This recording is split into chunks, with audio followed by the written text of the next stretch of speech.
Hello बच्चों, हम लोग बहुत दिन के बाद मिल रहे हैं अपने चैनल पे। Due to some personal reason I was not able to upload the video on different topics, but now it's fine and okay. So you will get continuously different videos uploaded on my YouTube channel गतिमान learning. Okay, तो आज हम लोग इस video में complex number के कुछ important concept को समझने की कोशिश करेंगे। आपको बताया तो जा चुका है बहुत कुछ कॉम्प्लेक्स नंबर में। यहाँ आइए कुछ प्रॉब्लम के ज़रिए हम लोग उनको सॉल्व करते हुए कुछ कॉन्सेप्ट को क्लियर करते हैं। NCERT एक्सरसाइज 5.2 का जो प्रॉब्लम्स हैं उसमें polar representation of a complex number है, तो उसके लिए हमको ज़रूरत पड़ती है मॉडुलस और आर्गुमेंट की। तो आप जानते होंगे कि इस सेशन के लिए polar representation of complex number हटा दिया है CBSE ने। तो पोलर रिप्रेजेंटेशन से पहले जो चीज़ें सिलेबस में हैं या जिनकी ज़रूरत हमको पड़ती है आगे, वह मॉडुलस एंड आर्गुमेंट। तो ये मॉडुलस और आर्गुमेंट क्या होता है, इसके अलावा geometrical representation of complex number क्या होता है, इसको समझना है। ठीक है, तो आप जानते होंगे कि यह जो है एक आर्गंड प्लेन है। जैसे मान लीजिए कि हम 5.2 का प्रॉब्लम नंबर 1 जिसमें बोल रहा है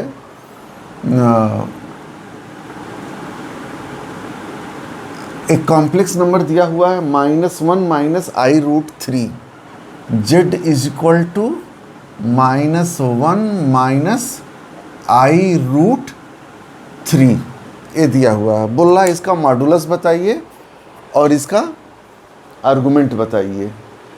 तो देखिए, अगर कोई भी कॉम्प्लेक्स नंबर हो इन जनरल, स्टैंडर्ड फॉर्म या जनरल फॉर्म कॉम्प्लेक्स नंबर का क्या होता है, a + ib या x + iy, आप जानते हैं। ठीक है, तो जैसे एक general z is equal to x + iy, या यहाँ xy प्लेन है, इसको हम ले लें a + ib, z is equal to a + ib। तो आपको पता है कि a is the real part and b is the imaginary part of complex number, आप जानते हैं।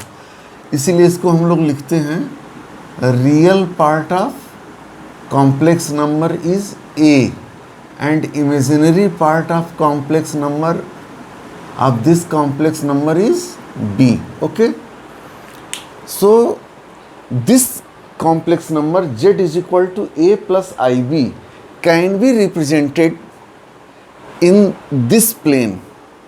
ओके, कार्टेशियन प्लेन के बारे में आपको पता है, x एक्सिस और y एक्सिस, जिसको हम xy प्लेन भी कहते हैं। तो उसमें जो x एक्सिस होता है या जो हॉरिजॉन्टल एक्सिस है, यह हमारी होती है रियल एक्सिस, रियल एक्सिस ये वाली x डैश, और ये हमारी imaginary axis, imaginary axis. Imaginary axis कौन है, ये y डैश। ठीक है, तो रियल पार्ट को हम इस x एक्सिस पे रिप्रेजेंट कराएंगे और इमेजिनरी पार्ट को y एक्सिस पे। तो इस प्लेन को कहा जाता है, जिस प्लेन में ये एक्सिस लाई कर रही हैं या एक कॉम्प्लेक्स नंबर को हम रिप्रेजेंट कराएंगे, उनको बोलते हैं Argand plane, ARGAND, Argand plane. तो आर्गंड प्लेन बेसिकली क्या है, a plane in which a complex number can be represented. Okay, तो अब यहाँ पे देखिए A, तो इसका मतलब इस पे A है, तो यहाँ ओरिजिन से a डिस्टेंस तक चले गए हम।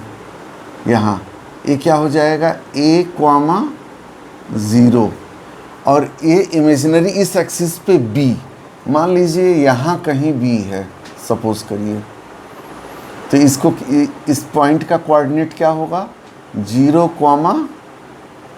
b, और एक हमको a, 0 और 0, b से हमको एक पॉइंट मिलेगा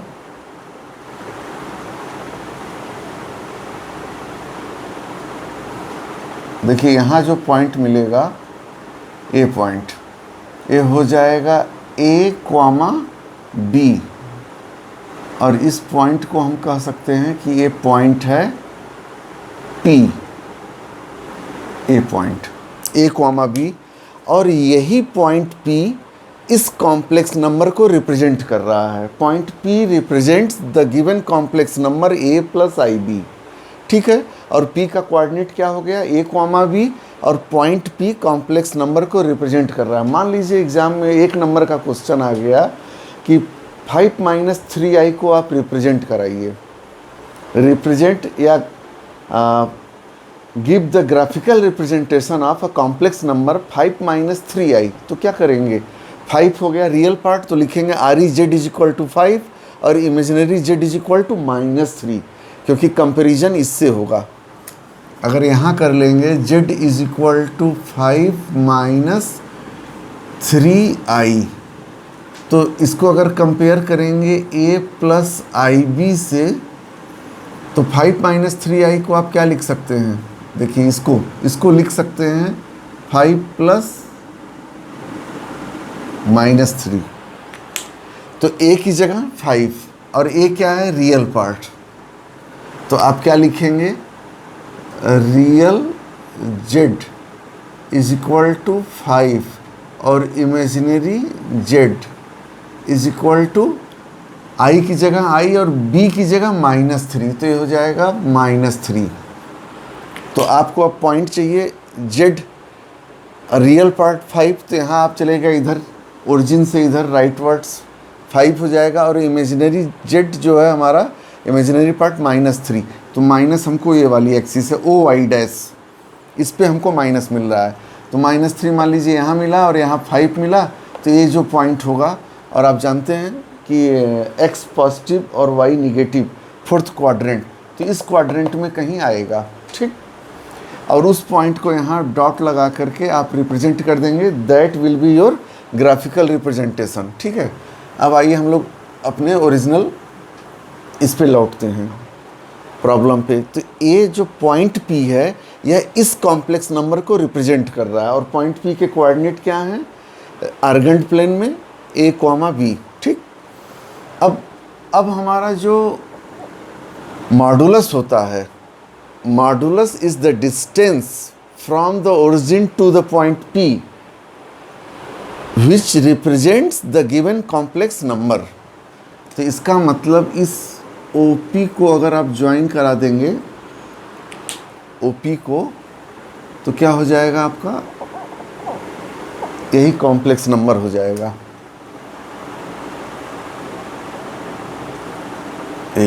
OP। यहाँ पे ओरिजिन है, तो जो OP की डिस्टेंस है इसको हम बोलते हैं मॉडुलस। तो मॉडुलस का ग्राफिकल रिप्रेजेंटेशन हुआ OP, और इसका इंटरप्रिटेशन, इसकी मीनिंग भी यही हुई। मॉडुलस से हमको क्या समझ में आता है कि आर्गेंट प्लेन में ओरिजिन से वो पॉइंट जो कि दिए हुए कॉम्प्लेक्स नंबर को रिप्रेजेंट कर रहा है कितनी दूर है, OP। तो इसीलिए हम लोग OP को लिखते हैं मॉड Z, इसको बोलते हैं मॉडुलस। अब आप बड़े आराम से डिस्टेंस फार्मूला जो 9th क्लास में 10th क्लास में पढ़े हैं OP को बता सकते हैं। O का कोऑर्डिनेट क्या है, 0 0, और P का कोऑर्डिनेट क्या है, AB। तो ओरिजिन से AB की डिस्टेंस क्या होगी, x2 minus x1 whole square plus y2 minus y1 का होल स्क्वायर और होल का अंडर रूट। तो मॉड Z क्या हो जाएगा, और इसको आप वैसे भी पाइथागोरस थ्योरम से भी अप्लाई कर सकते हैं। ए परपेंडिकुलर है 90 डिग्री, तो हाइपोटेन्यूज क्या होगा, बेस है A और परपेंडिकुलर है B, तो under root A square plus B square. तो बड़े आराम से आप इसको लिख सकते हैं मॉडुलस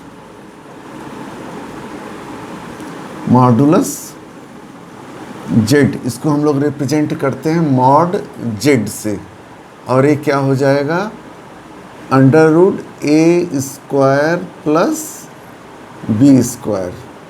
देखिए आपको पता है, मैं पहले बता चुका हूँ जब रिलेशन फंक्शन पढ़ा रहा था वो वीडियो में, कि जो स्क्वायर रूट होता है वो हमेशा पॉजिटिव होता है। तो यह पॉजिटिव क्वांटिटी को रिप्रेजेंट कर रहा है, और मॉडुलस मॉड जेड, आप मॉडुलस फंक्शन भी पढ़ चुके हैं, ए भी पॉजिटिव होगा। और आपको पता है कि O P is the distance, तो डिस्टेंस भी हमेशा पॉजिटिव होता है।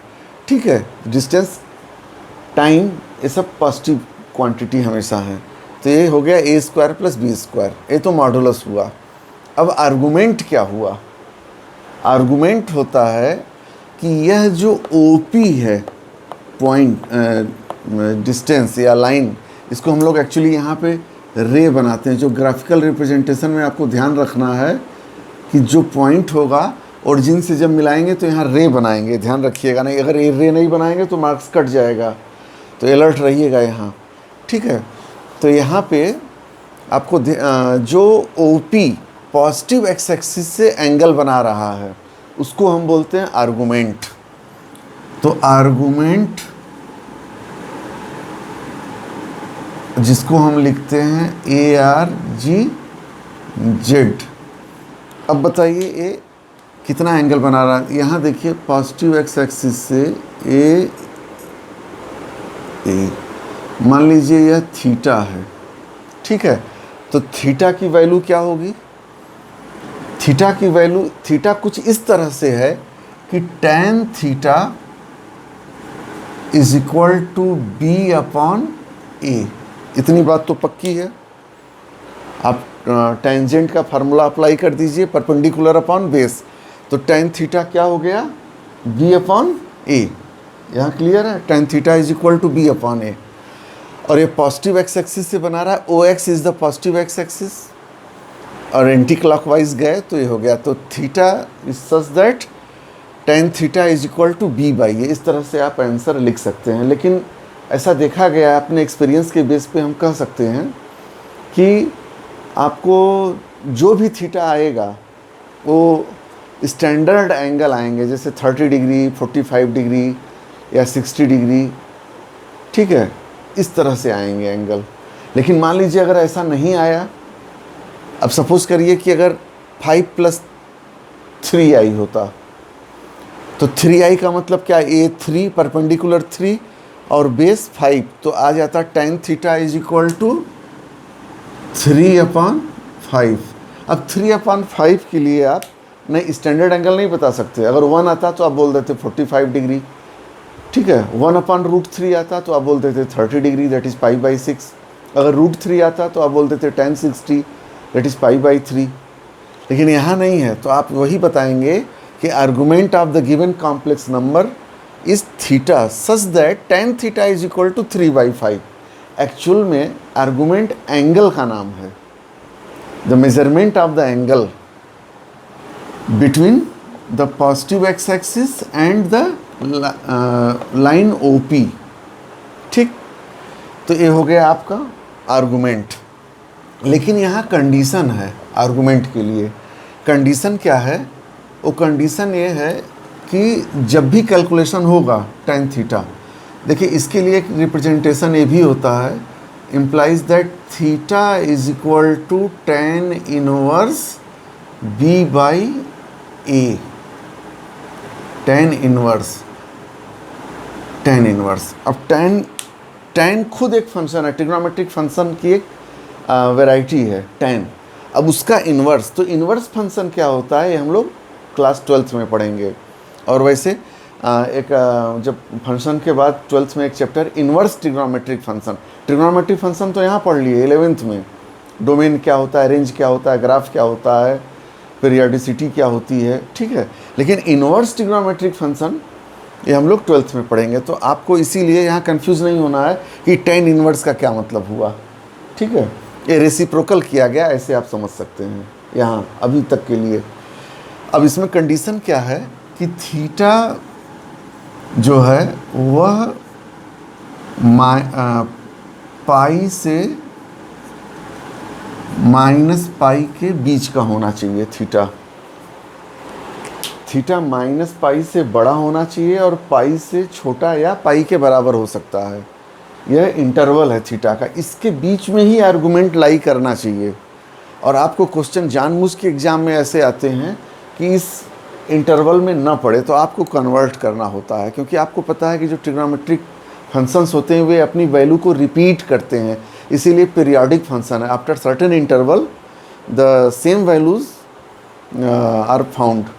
तो इसको हम लोग क्या लिख सकते हैं, और theta belong to minus pi comma pi, pi पे क्लोज्ड हो गया और माइनस पाई पे हो गया। इसी चीज़ को ऐसे भी लिखा जा सकता है, तो ये थीटा में होगा, ठीक है।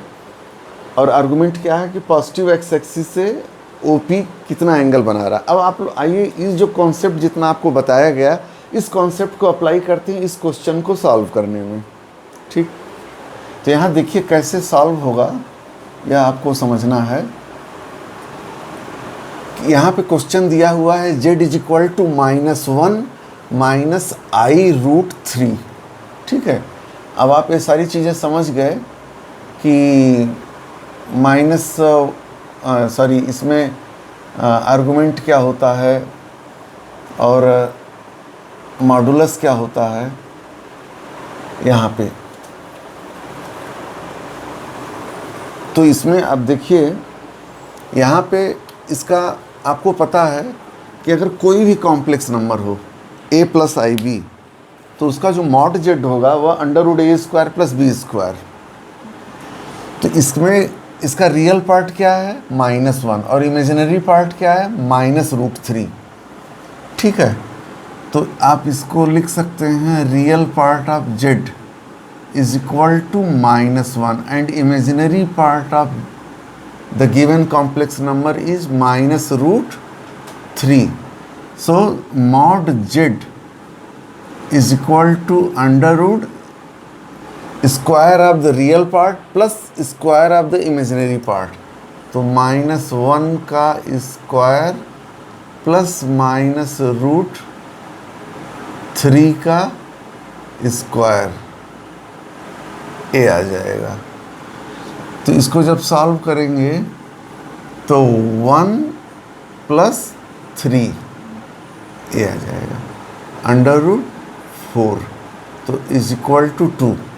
तो मॉड जेड क्या हो गया 2, ठीक है।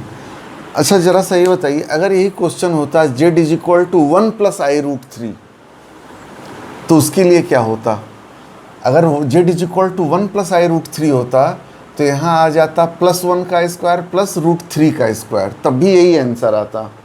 तो बेसिकली वह डिस्टेंस था, इसलिए आ गया। अब आर्गुमेंट में आ जाइए कि इसका आर्गुमेंट क्या है। आर्गुमेंट,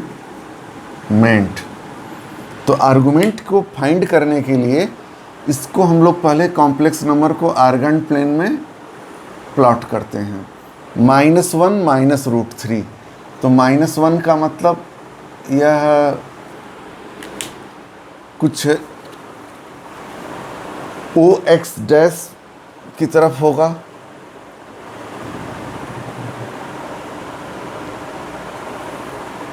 ठीक है। मान लीजिए यहाँ हो गया -1 और -√3, और यहाँ हो गया -√3।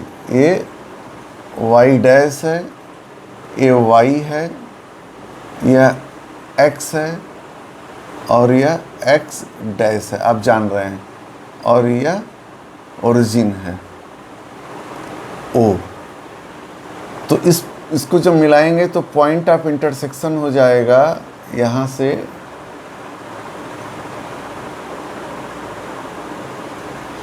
अब ये जो पॉइंट है यहाँ से इसको मिला देना होगा।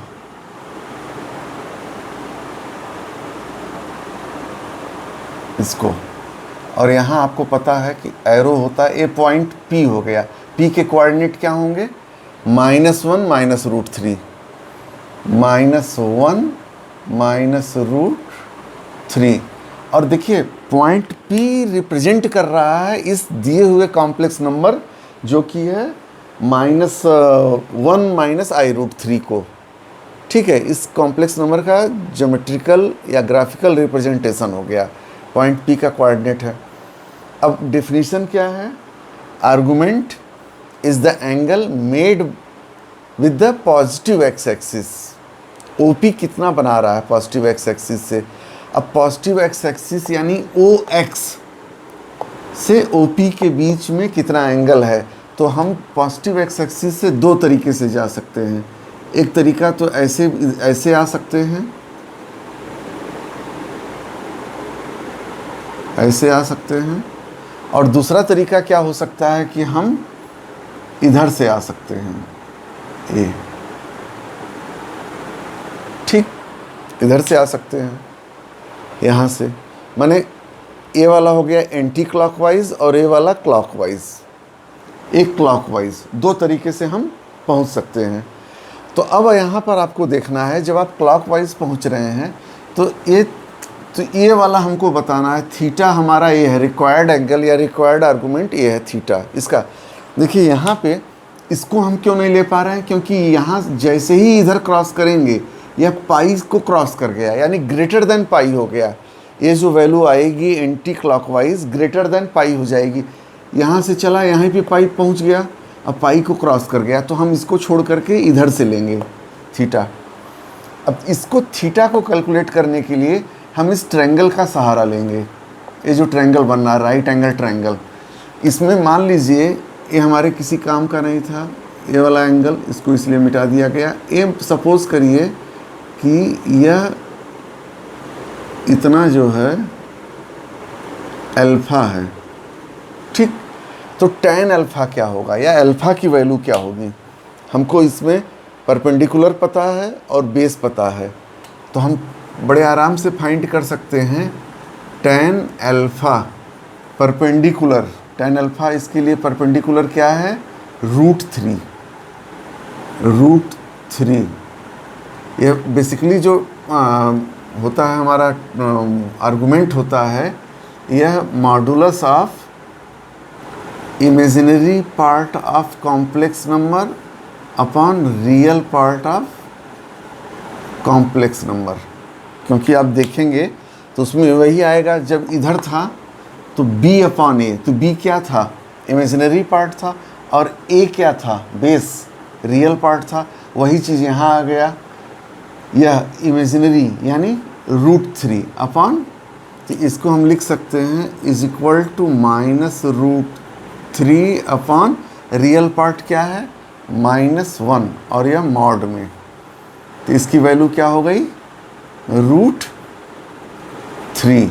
अब √3 का मतलब क्या हुआ, अल्फ़ा कितना हो गया, एक tan अल्फ़ा आया, tan alpha is √3 implies that alpha is equal to कितना, 60 डिग्री या पाई बाई 3। अल्फ़ा आ गया π/3, ठीक। तो अल्फ़ा π/3, लेकिन वह आर्गूमेंट नहीं है, आर्गूमेंट है थीटा, क्योंकि पॉजिटिव एक्स एक्सिस कितना बना रहा है, ये एंगल तो नेगेटिव एक्स एक्सिस से है, तो पॉजिटिव रियल एक्सिस से एक्चुअली कहना चाहिए। तो पॉजिटिव रियल एक्सिस बना रहा है। जब हमको अल्फ़ा पता चल गया तो implies that argument Z is equal to theta is equal to pi minus alpha is equal to pi minus π/3। तो पाई माइनस π/3 क्या होगा। अब देखिए यहाँ पे एक चीज़ बहुत ध्यान देने वाली बात है, यहाँ क्लॉकवाइज आप चल रहे हैं, ध्यान दीजिए क्या चल रहे हैं, क्लॉकवाइज, ठीक। तो जब आप क्लॉकवाइज चल रहे हैं तो आपको पता है कि जब क्लॉकवाइज मेजरमेंट होता है तो नेगेटिव एंगल होता है, और जब एंटी क्लॉकवाइज होता है तो वह पॉजिटिव एंगल होता है, ठीक है, ये आपको पता है। तो इसलिए क्या हो जाएगा, यहाँ माइनस साइन लग जाएगा, यहाँ माइनस साइन लग जाएगा। तो पाई माइनस π/3 क्या है, 3 पाई माइनस पाई यानी 2 π/3, और ये वाला माइनस, तो आंसर -2 π/3। और -2 π/3 आप देख सकते हैं कि -π से इस कंडीशन को भी सेटिस्फाई करना चाहिए, थीटा को, -π और पाई, इस कंडीशन और सेटिस्फाई कर रहा है। -π से छोटा बड़ा है, -2 π/3, तो इस इंटरवल के बीच में आ रहा है। तो आर्गुमेंट ऑफ जेड हो गया क्या, -2 π/3। तो इस वीडियो को एक बार और अच्छे से देख लीजिए, रिवाइंड करके कॉन्सेप्ट को बिल्कुल क्लियर कर लीजिए। इसके बाद इसी कॉन्सेप्ट पर बेस्ड हम लोग और भी कुछ प्रॉब्लम करेंगे अगले वीडियो में, ठीक है। तो इस वीडियो में इतना ही।